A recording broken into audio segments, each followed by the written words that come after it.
지난 몇 주 동안 우리 문 목사님과 또 한전도사님, 강전도사님의 말씀을 들으면서 주님 안에 참 순수하고 참 귀한 분들과 동역하게 된 것이 참 감사하다는 생각을 하게 되었습니다. 아마 말씀을 들으셨던 여러분 성도님들도 저와 동일한 마음이셨을 줄 압니다.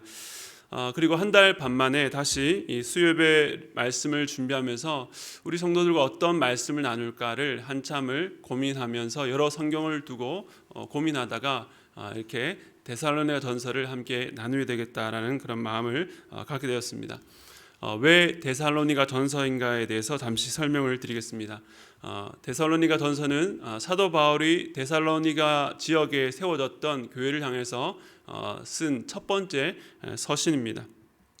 당시 데살로니가는 마게도냐라고 하는 주의 수도로서 로마와 동방을 잇는 주요 도로 근처에 있고 또 그곳에는 훌륭한 항구가 있었기 때문에 전략적으로 매우 중요한 도시였다라고 합니다.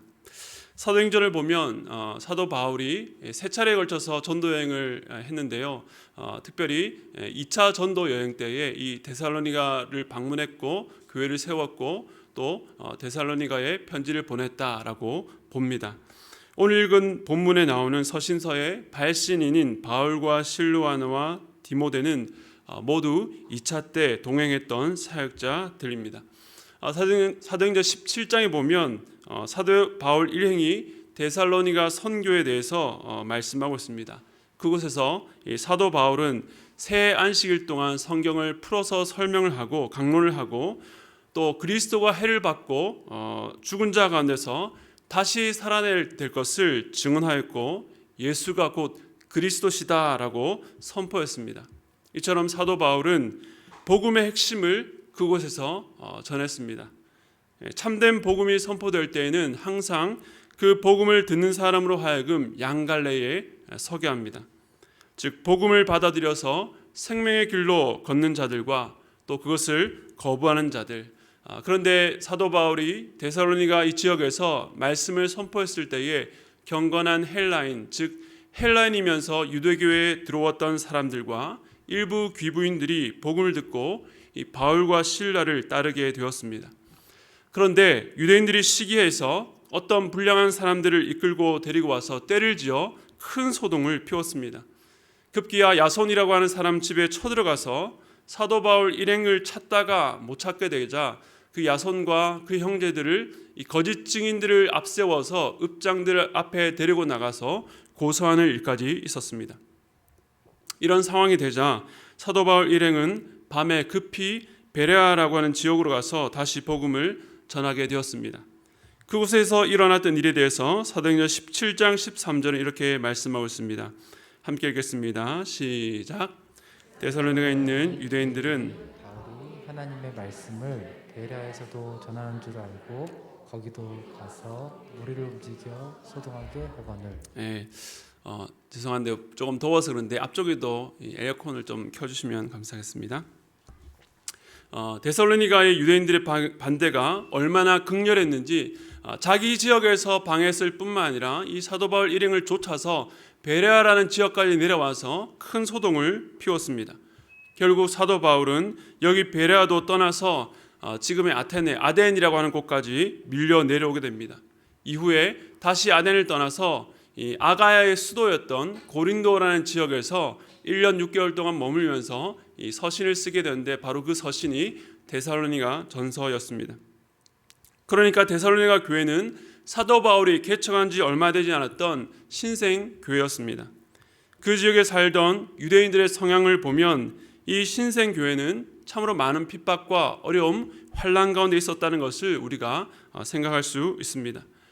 물론 우리 교회가 지금 이 데살로니가 교회 상황과 똑같다고 할 수 없지만 이 데살로니가 전서가 이제 막 개척한 저희 교회에게도 동일하게 필요한 말씀일 거라는 그런 마음에 감동을 주셔서 오늘부터 수요 예배에 데살로니가 전서를 나누게 되었습니다.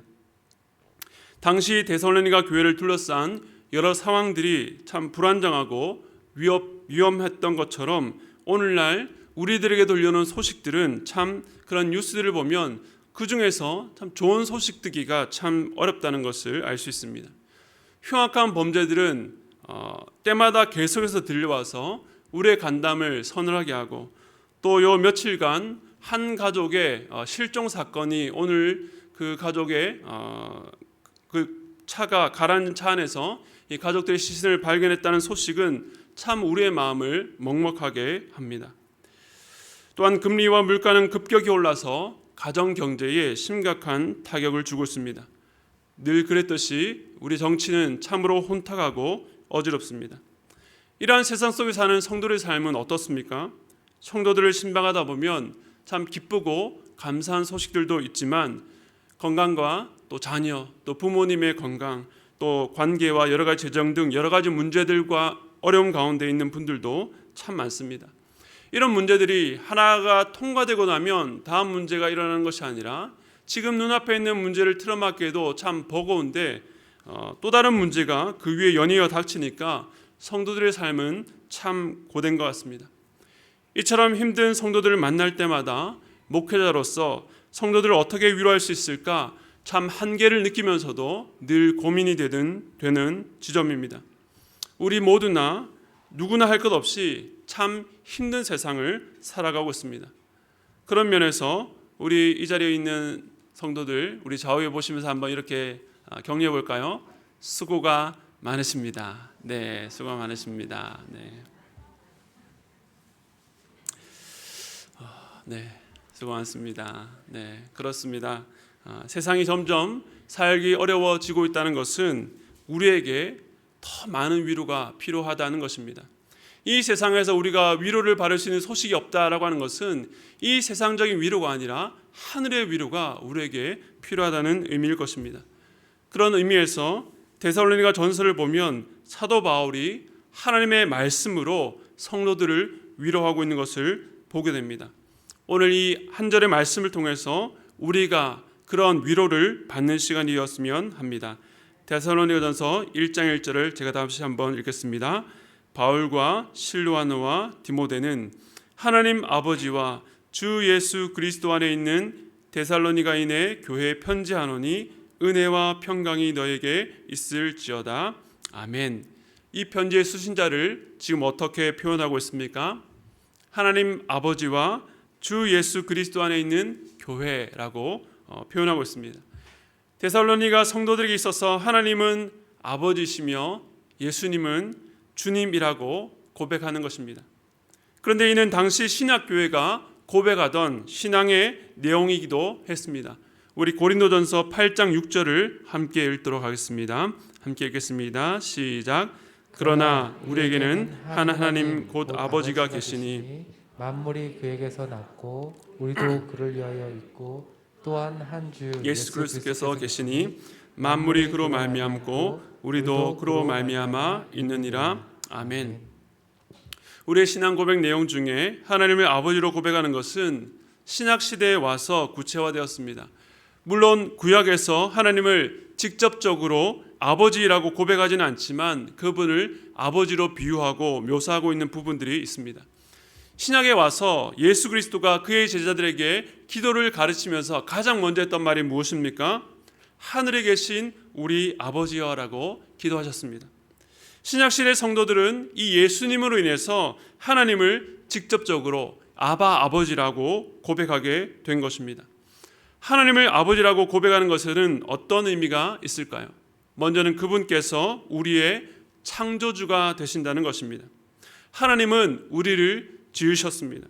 하나님께서 태초에 아담과 하와를 창조하셨듯이 오늘날에도 이 창조의 능력으로 우리를 어머니의 태중에서부터 신묘막측하게 만드신 것입니다. 창조주가 되신다는 말은 우리의 생명의 근원이 하나님께 있다는 것입니다.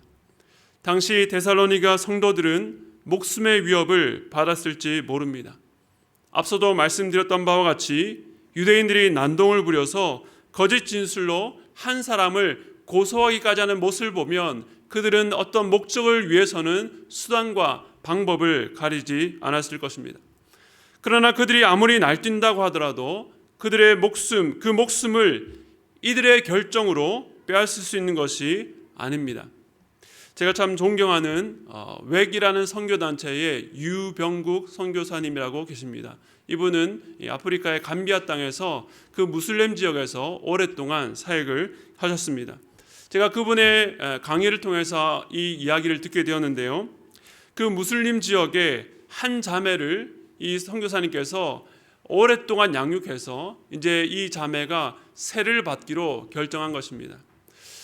우리 한국에서는 세례를 받는 것이 그다지 어려운 일이 아닙니다. 자기만 결정하고 선택하면 시간이 지나서 교육을 받고 세례를 받을 수 있습니다. 그러나 무슬림 지역에서 세례를 받는다라고 하는 것은 한 가정에서 끊어져 나갈 수 있고 심지어는 목숨까지 위험한 그런 상태에 놓이는 것을 자기가 감수하는 것입니다. 그런데 이 자매가 말씀을 배우고 또 익히는 가운데에 마음의 결단을 하고 이제 세례를 받기로 결단해서 그 가족에게 돌아가서 그 아버지에게 자기가 세례를 받겠다라고 이렇게 말한 것입니다. 그런데 그날 밤에 이 자매가 피투성이가 되어서 이 선교사님 집 문을 두드렸다라고 합니다. 선교사님이 깜짝 놀라서 그 자매를 집안에 숨겨놓고 있었는데 그 밤에 이 자매가 그 아버지에게 자기가 세례를 받겠다고 한 그때에 옆에 있었던 많은 삼촌들과 그 아버지가 두말하지 않고 그 자매를 그냥 발로 짓밟고 팼다는 것입니다. 그런데 마침 그때에 밖에 있었던 이 자매의 오빠가 집에 들어와서 어떤 상황인지는 알지 못하지만 자기의 동생이 맞고 있는 것을 보고 급히 이 동생을 밖으로 탈출시켜서 이 자매가 신발도 신지 않은 채 이 선교사님 집까지 피신해서 오게 된 것입니다. 그래서 이 아버지와 그 삼촌들이 그날 밤 이 선교사님 집을 방문해서 이 딸을 내어놓으라고 그렇게 위협을 했다고 합니다. 그런데 내놓을 수 없지 않습니까? 안 된다고 했는데 이 아버지가 굉장히 위협을 하면서 당신을 반드시 죽이겠다라고 하고 돌아갔다고 합니다. 근데 선교사님께서 그날 밤에 잠을 들려고 하는데 잠이 도저히 오지 않는 것입니다. 너무나도 그 어두운 깜깜한 밤에 갑자기 그들이 쳐들어와서 자신과 가족들의 목숨을 노릴까 봐 그것이 너무나도 두려웠다라고 합니다. 그리고 다음날 아침이 되었습니다.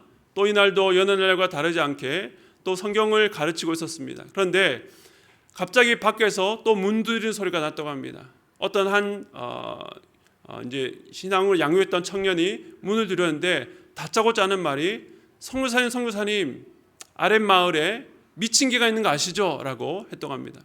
근데 너무 선교사님 황당하지 않습니까? 아니 무슨 얘기를 하려고 그러냐고. 근데 이 청년이 또 얘기하는 겁니다. 선교사님 아랫마을에 미친 개 있는 거 아시죠?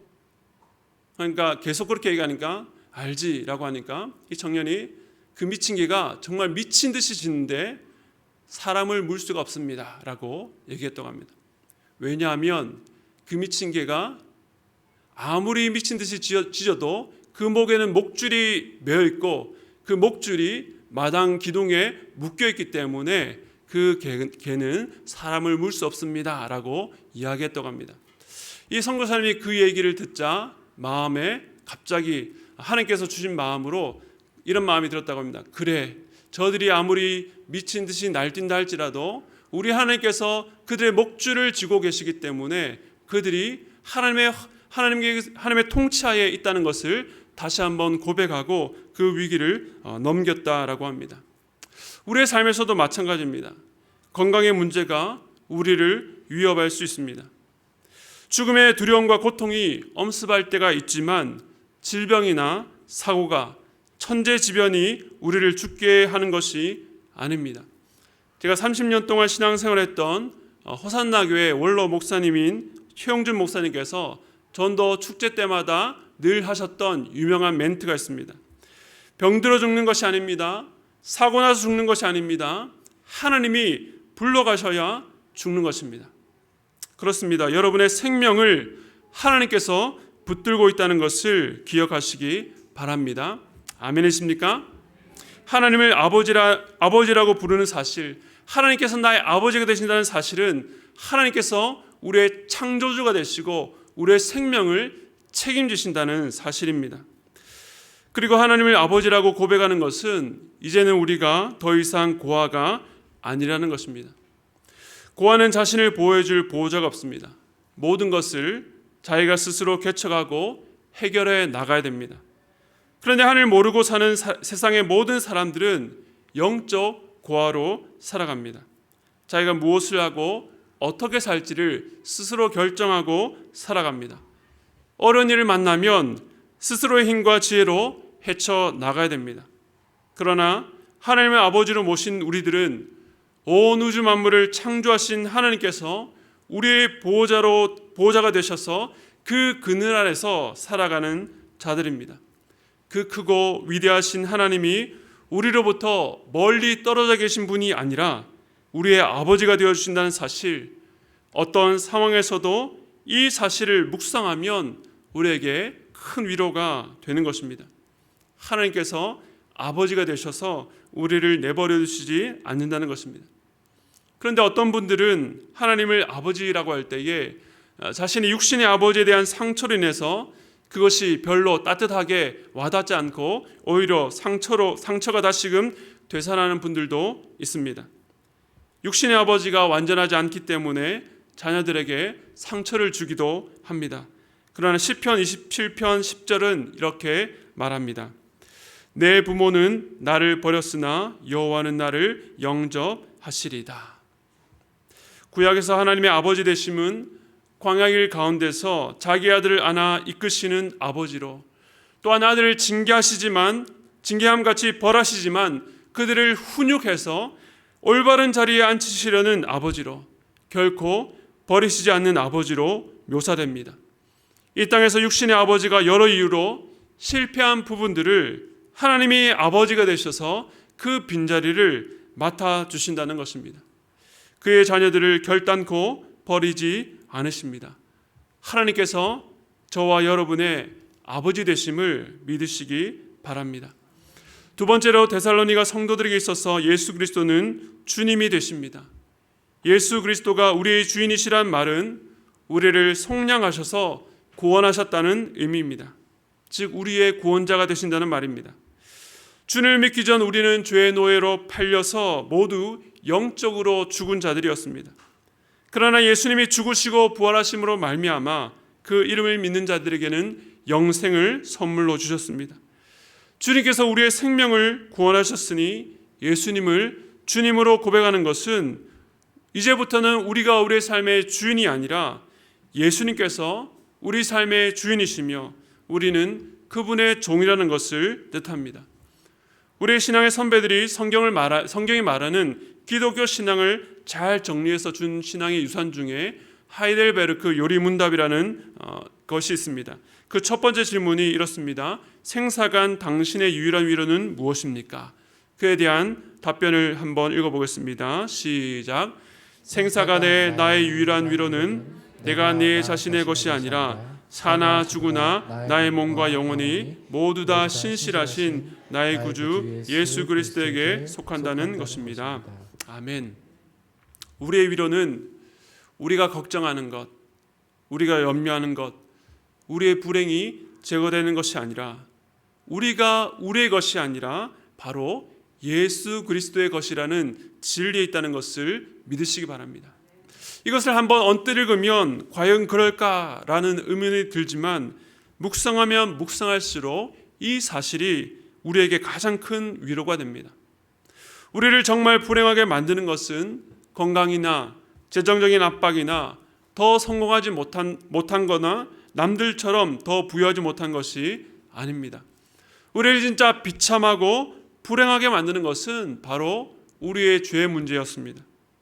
사실 모든 불행의 원인과 근거가 이 죄에서 나온 것인데 사람들은 그 뿌리, 근원을 모르고 그 현상만 보고 그 현상을 벗어나기 위해서 끊임없이 힘을 쏟지만 결국 아무것도 해결하지 못한 채 이 땅을 떠나게 되는 것입니다.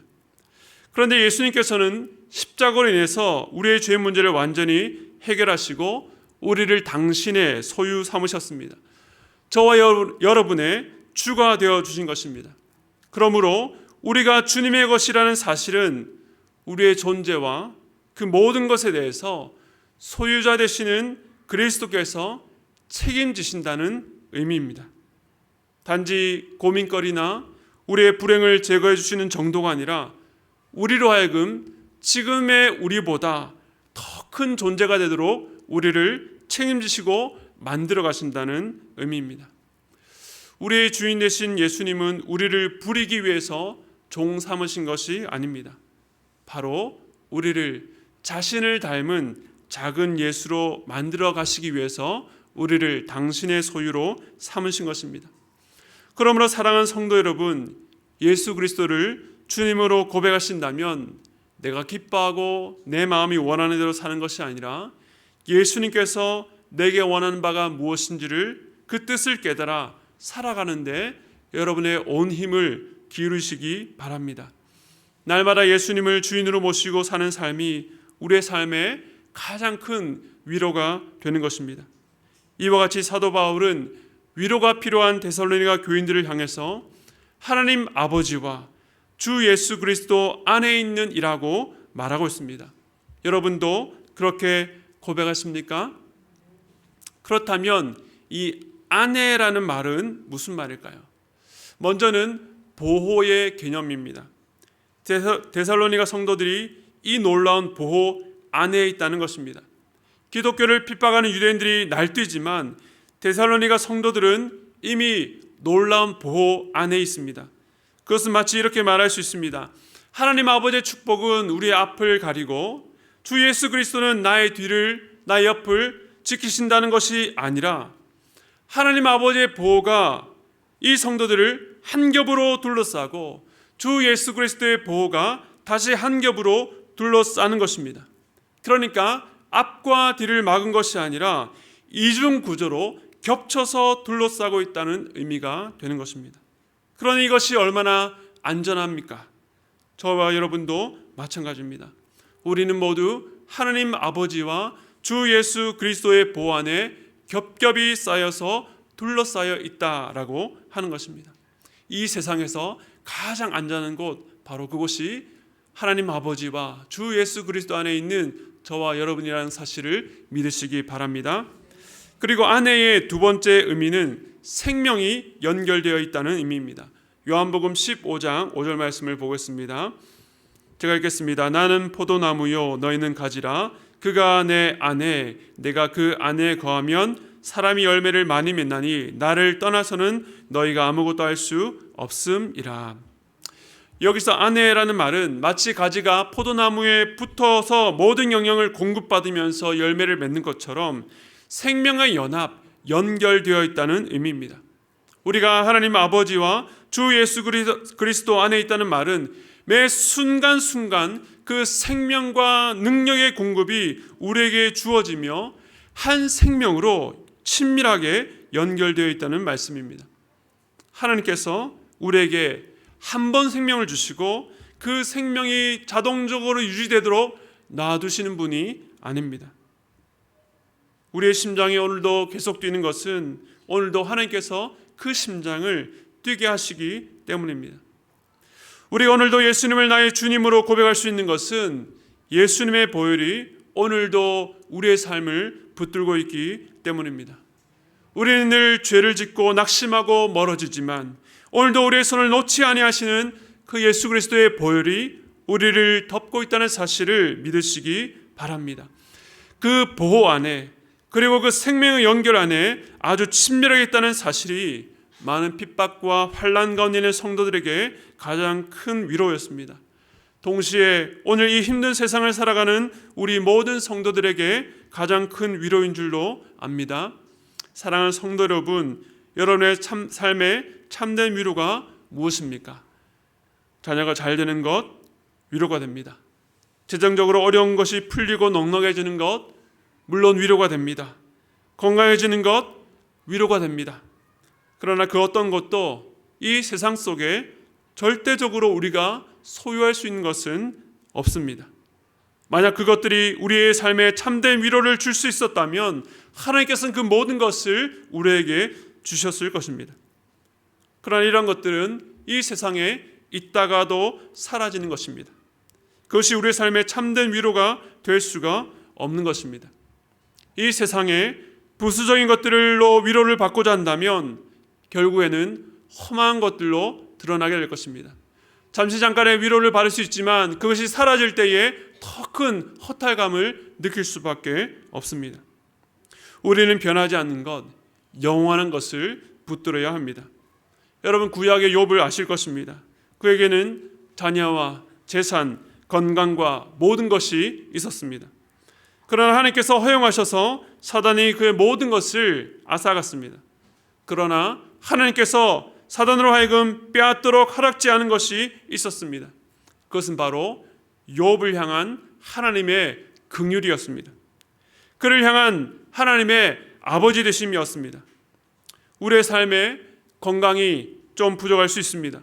재정적으로 어려움을 겪을 수 있습니다. 그러나 하나님께서 허용치 않으시는 것, 사단이 아무리 온갖 계교로 수적을 부려도 우리에게서 빼앗을 수 없는 것은 우리가 여전히 하나님 아버지와 주 예수 그리스도 안에 있다는 사실입니다. 이 사실이 여러분이 인생의 고난 가운데 있을 때나 높은 가운데 있을 때나 낙심 가운데 있을 때나 어떤 환경 가운데 있다 할지라도 놓지 않는 여러분의 위로의 이유가 되시기를 바랍니다. 그렇다면 이 하나님 아버지와 주 예수 그리스도로부터 날마다 공급받아야 될 것이 무엇입니까? 그것은 오늘 사도 바울이 이 교회를 생각하며 비는 간구에서 찾을 수 있습니다. 사도 바울은 그의 인사말에서 사랑하는 데살로니가 성도들에게 그 어떤 축복보다 하나님 아버지와 주 예수 그리스도 안에 있는 자들에게 은혜와 평강을 구하고 있습니다. 사람들은 은혜와 평강을 생각할 때에 내가 고민하는 어떤 문제가 잘 풀리거나 도움이 되는 본질적인 부분보다는 부수적인 부분과 연결지어서 생각하는 경우가 많습니다. 그런데 이 은혜와 평강은 본질적으로 하나님 아버지와 주 예수 그리스도와의 관계에서 주어지는 것입니다. 내가 걱정하고 염려하는 것이 해결되는 것, 참 기쁘고 감사한 일입니다. 그러나 은혜는 그 이상을 의미합니다. 은혜는 심지어 내가 걱정하는 문제가 해결되지 않았음에도 불구하고 살아갈 수 있게 합니다. 사도 바울이 자기의 병낫기를 간구했을 때에 주님께서는 바울에게 내 은혜가 내게 족하다라고 말씀하셨습니다. 그 병으로 인한 약함, 그 빈자리는 바울에게 여전했지만 그 빈자리를 누가 채우시는 것입니까?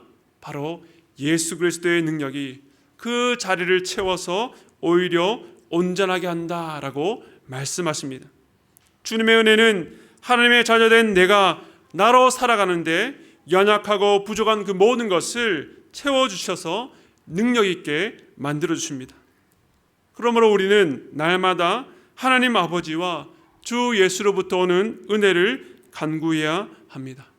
날마다 부어주시는 은혜로 말미암아 우리의 삶이 해석되고 감사가 터져나오고 우리가 가진 어려움과 문제도 불구하고 살아갈 힘을 얻게 된다는 것을 믿으시기 바랍니다. 그리고 그러한 은혜를 누리게 되는 것이 바로 평강입니다. 우리의 불안과 염려에도 불구하고 하나님께서 여전히 우리의 아버지가 되신다는 사실, 예수 그리스도가 우리의 구원자가 되신다는 사실이 은혜로 말미암아 마음에 믿어질 때에 마음의 평강을 누리게 되는 것입니다. 그래서 우리가 잘 아는 찬송가 413장은 이렇게 노래합니다. 내 평생에 가는 길 순탄하여 늘 잔잔한 강 같든지. 그 다음 가사가 뭡니까? 금풍파로 무섭고